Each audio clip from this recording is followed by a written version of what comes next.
ঈদের নতুন জামা হয়তো তাদের কপালে জোটেনি, কিন্তু এক মুঠো লাল মেহেদির রঙে ফুটে ওঠা অকৃত্রিম হাসিতেই যেন পূর্ণতা পেল মৌলভীবাজারের কুলাউড়া রেলওয়ে স্টেশনের অবহেলিত শৈশবগুলো। আমি এত সুন্দর মেহেদি আঁকেছি, খুব ভালো লাগছে। বন্ধুদের সাথে ঈদের মেহেদি এঁকেছি, ঈদের চাঁদ আঁকেছি। আমার খুব ভালো লাগছে।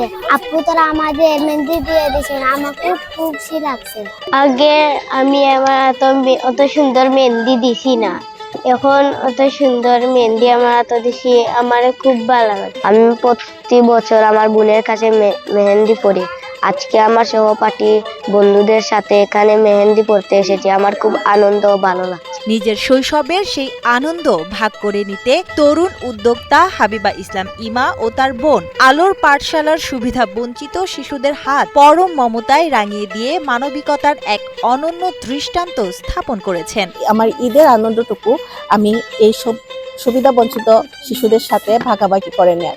তাই প্রতি বছর আমি আসছি, আমার আশেপাশে যারা আছে তাদেরকে মেহেদি পরায় দিচ্ছি।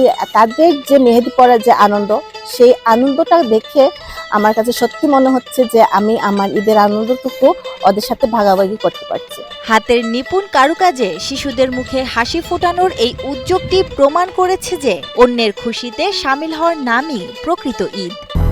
200-র বেশি সার্ভিস ও ফিচারে লেনদেনের সব বিকাশ অ্যাপে সম্ভব।